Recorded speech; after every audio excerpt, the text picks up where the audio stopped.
जय हिंद। इस वीडियो में हम कारगिल को कैसे जीता गया इसके बारे में डिटेल से समझेंगे कि क्या था थल सेना का विजय ऑपरेशन और वायुसेना का सफेद सागर ऑपरेशन और नौसेना का ऑपरेशन तलवार। इन तीनों ऑपरेशन के द्वारा किस तरह से पाकिस्तान को हर मोर्चे पर घेर लिया गया, जिस वजह से पाकिस्तान पूरी तरह पीछे हटने से मजबूर हो गया। 1998 में परमाणु बम के सफल परीक्षण के बाद भारत और पाकिस्तान दोनों ही एक परमाणु संपन्न देश थे। दो परमाणु संपन्न देशों के बीच यदि युद्ध होता है तो ये काफ़ी घातक हो सकते हैं। इसलिए इसको समझते हुए और काफ़ी दूरदर्शी सोच रखने वाले हमारे प्रधानमंत्री अटल बिहारी वाजपेयी 21 फरवरी 1999 को बस द्वारा दिल्ली से लाहौर के लिए रवाना हुए और एक लाहौर समझौते पर हस्ताक्षर हुआ 21 फरवरी 1999 को। और जब अटल बिहारी वाजपेयी लाहौर में बस से उतरे तो बहुत ही गर्मजोशी से उनका स्वागत किया गया। दोनों देशों ने कहा कि अतीत में हमने जितने भी युद्ध किए हैं उसे भुलाकर हम सब अब एक सह अस्तित्व पे आगे बढ़ेंगे और हम बहुत ही जल्दी मिल बैठकर कश्मीर मुद्दे को सॉल्व कर लेंगे, इसमें बिना किसी देश को इंटरफेयर किए। अटल बिहारी वाजपेयी को 21 तोपों की सलामी दी गई, लेकिन कोई भी हिंदुस्तानी ये नहीं जान रहा था कि ये 21 तोपों की जो सलामी दी जा रही है भारत के प्रधानमंत्री के सम्मान में, ठीक 3 महीने बाद यानी मई में यही तोपें भारतीय सैनिकों के सीने पर गिरेंगी। लाहौर में जब हमारे प्रधानमंत्री अटल बिहारी वाजपेयी थे तो उस समय पाकिस्तान के जनरल परवेज मुशर्रफ ये कह रहे थे कि हम उन्हें सैल्यूट नहीं करेंगे। भाई मत करिए ना, तुम्हारे सैल्यूट के हम लोग भूखे हैं। लेकिन ये जो था ये आदमी इतना बड़का, ये इसको तो इसी के देश में फांसी की सजा हुई है, इसने खुद अपने प्रधानमंत्री नवाज शरीफ का तख्ता पलट करके खुद राष्ट्रपति बन गया था वहां पे। तो ये इसने क्या किया, एक प्लान बनाया, ऑपरेशन बद्र, अल बद्र प्लान बनाया और इसमें ना कई जनरल थे, 4-5 लोग, यही लोग मेन थे। इनमें सबसे महत्वपूर्ण जो थे वो तो एकदम ये तो था ही भाई, ये जनरल ही थे परवेज मुशर्रफ। और यहाँ पे चीफ ऑफ जो जनरल स्टाफ थे अजीज खान और यहाँ मेजर जनरल जावेद हसन। ऐसा कहा जाता है कि पूरा जावेद हसन ने ही रूपरेखा तैयार किया था। हालांकि इतने लोगों का योगदान था कारगिल में। ये लोग चाहते थे कि जो शिमला एग्रीमेंट के बाद ये हुआ था, हम लोग में एक आपसी सहमति थी कि करगिल का जो एरिया है वहाँ टेम्परेचर -30 -40 चला जाता है, इतना ठंड हो जाता है। तो हम लोग क्या करते थे, अक्टूबर के बाद हम भी अपनी पोस्ट बंकर को छोड़ के चले जाते थे और पाकिस्तान भी चला जाता था। फिर हम लोग जाते थे मई जून के महीने में। तो पाकिस्तान ने प्लान बनाया कि 1999 में हम क्या करेंगे, अपनी जो जैसे भारत पीछे हटेगा, पाकिस्तान ने कहा कि हम लोग तो पीछे नहीं हटेंगे और उल्टे अपनी फौज भेज देंगे, उन बंकरों में घुसा देंगे जो भारत खाली करके गया है और उन्हें हम क्या करेंगे, पूरी हथियार सप्लाई A to Z दे देंगे। ये ऑपरेशन अल बद्र में चल रहा था। इसको आप मैप से समझिए ध्यान से। ये जो आप लाइनिंग देख रहे हैं ये आपका एक्चुअली POK है, पाक ऑक्युपाइड कश्मीर। पाक ऑक्युपाइड कश्मीर का ये जो एरिया है, यहाँ से हम लोग, ये जिला जो आता है वो कारगिल जिला आता है। एक्चुअली लड़ाई जो थी वो कारगिल जिले में थी, वो 4 सेक्टर में थी। उसको एक्चुअली जिला कारगिल होने की वजह से उसका नाम कारगिल दे दिया। देखिए ये लाइन ऑफ कंट्रोल जो है, यहाँ से श्रीनगर से लेह तक एक सड़क जाता है 1A, नेशनल हाईवे 1A। अब पाकिस्तान का जो प्लानिंग क्या था कि ये हाईवे को हमको कैसे भी काट देना है। ये हाईवे काटने का 2 मकसद था। एक हाईवे को यहाँ से काट दीजिए और एक एरिया से, ताकि यहां से कोई सियाचिन में ना जा सके।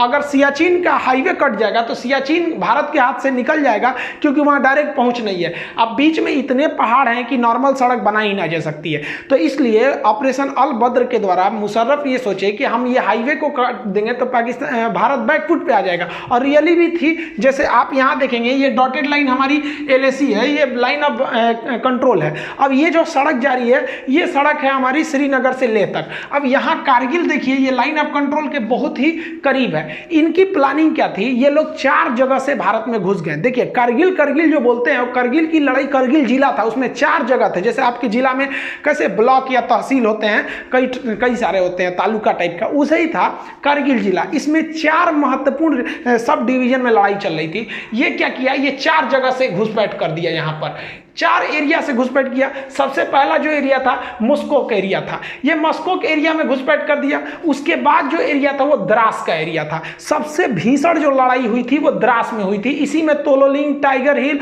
और 0.5140 इसमें सब आते थे सब ये।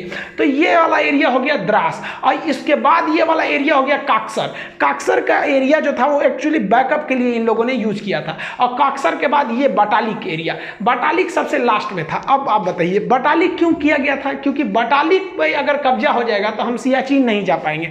तो आप देख रहे हैं ना, ये चारों पॉइंट एक्चुअली कारगिल में आ रहे थे, इसलिए इसको नाम दे दिया गया कारगिल का युद्ध। लेकिन कारगिल का युद्ध में जो सबसे भीषण एरिया जगह युद्ध हुआ था वो था द्रास में। तो अब हम लोग एक एक करके समझते हैं कि आखिर ये लड़ाइयाँ कैसे कैसे हुई थी। देखिए, ये पहाड़ी एरिया है, यहाँ इंडस्ट्रीज नहीं है, यहाँ पर पशुपालन ज़्यादा होता है। तो एक याक पहाड़ी जीव होते हैं, पहाड़ी पशु है, तो याक चरा रहे थे लोग। तो ये तासी नाम दयाल नाम के एक व्यक्ति का याक खो गया था, वो उसे ढूंढने गया और दूरबीन में देखा तो उसको दिखाई दिया कि कुछ लोग पत्थर को खोद रहे हैं और वहाँ छुपने की जगह बना रहे हैं, बंकर बना रहे हैं। और वो दाढ़ी वगैरह रखे तो समझ गया कि भाई ये पाकिस्तानी है। ये भागा भागा आया, आर्मी को बताया कि भाई वहाँ ऐसी ऐसी घुसपैठ हो रही है। तो आर्मी ने देखा तो भाई आर्मी को भी हलचल दिखाई दी, हेलीकॉप्टर से सर्वे लिखा गया तो भारत को भी पता चला कि भाई यहाँ पे घुसपैठ है। तो इसके लिए पेट्रोलिंग पार्टी, पेट्रोलिंग मतलब होता है जांच के लिए, पेट्रोलिंग पार्टी भेजी गई 5 मई को।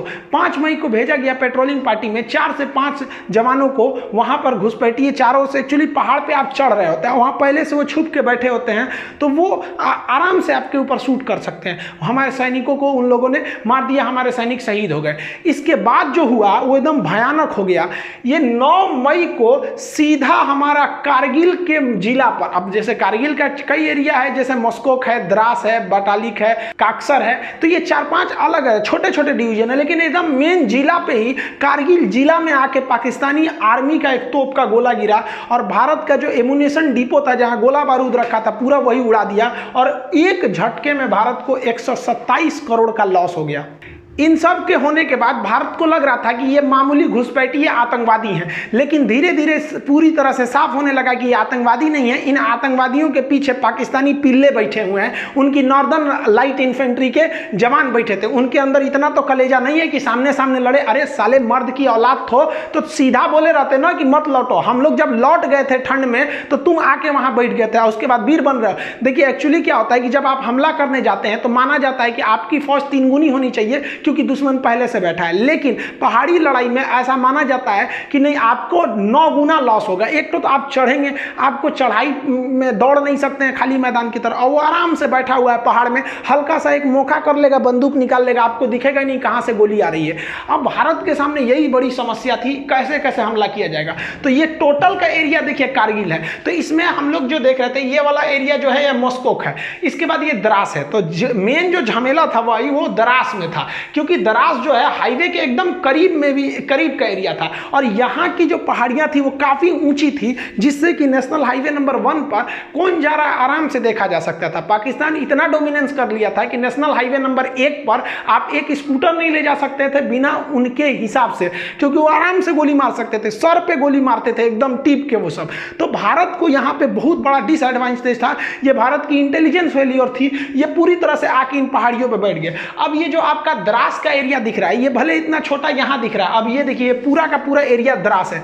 अब भारत ने अपनी थल सेना का ऑपरेशन विजय चालू किया 19 मई को, ऑफिशियली इसी दिन से युद्ध स्टार्ट हो गई। अब हम लोगों ने कहा कि भैया एक टुकड़ी द्रास में भेजते हैं, कुछ यहाँ पे मस्कोक एरिया में, यहाँ पे काक्सर में, और ये वाला एरिया जो आपका बटालिक है यहाँ पे भी भेजते हैं। भीषण लड़ाई हो गई आपकी द्रास में, चूंकि द्रास का एरिया बहुत ऊंचा पे था। अब यहाँ 3-4 ऐसे जगह थे जहाँ पे कब्जा करना जरूरी था, जैसे तोलोलिंग हो गया, टाइगर हिल हो गया, पॉइंट मतलब देखिए यहाँ पे बहुत छोटे छोटे पहाड़ी भी हैं सब लाइन से, तो इसका अलग अलग नाम ना देके सेना के मानचित्र में उसका नाम दे दिया गया पॉइंट 5140, और एक और पॉइंट है पॉइंट 4590। ऐसे कई ठो पहाड़ियां हैं सब, और ये पूरा मिला देते हैं ना तो ये एरिया बनता है द्रास।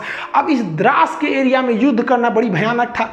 इधर तोलोलिंग थी, तोलोलिंग के बाद यहाँ पर आपका मंग था, फिर पॉइंट 5140 था। ऐसे करते करते इस एरिया तक पूरा जीत लेंगे तो लास्ट में पड़ता था टाइगर हिल। टाइगर हिल बहुत ही ज्यादा हाइट पर था और इन सब पे पाकिस्तानी बैठे हुए थे सब, इतना भीषण एरिया में ये लोग आकर बैठ गए थे। अब भारत को नीचे से जाना था इस एरिया में। जनरल परवेज मुशर्रफ के प्लान के हिसाब से उन लोगों ने भारत के 140 पोस्ट पर कब्जा कर लिया था, बंकर बना लिए थे, और हर पोस्ट में उन्होंने भारी मात्रा में heavy machine gun, mortar, artillery, पीछे से तोप का support, stinger, surface to air missile, हर तरह के मिसाइलों से लैस थे और वो लगभग 1500 की संख्या में थे। समस्या ये थी कि यही नहीं समझ में आ रहा था कि वो हमला कहां से कर रहे हैं। ये द्रास का सेक्टर अगर आप देख रहे हैं तो ये वाला जो एरिया है वो टाइगर हिल है। ये सबसे हाइट पे था इस एरिया में टाइगर हिल, लेकिन इसके इधर कई तो 0.5140 थी। यहां पर आपने सुना होगा विक्रम बत्रा, दिल मांगे मोर। तो ये लोग इस एरिया में ना जो हमारे राजपूताना राइफल थी, ग्रेनेडियर थी, जम्मू कश्मीर राइफल थे, जाट रेजिमेंट के सैनिक थे, गोरखा थे, कई सारे पूरी भारत के हर एरिया से फौज को लगाया गया था। तो यहां पर बेसिकली ग्रेनेडियर थे, राजपूत राइफल थे और जम्मू कश्मीर राइफल के जवान थे। तो ये इस एरिया से गए। पहले ये लोग यहां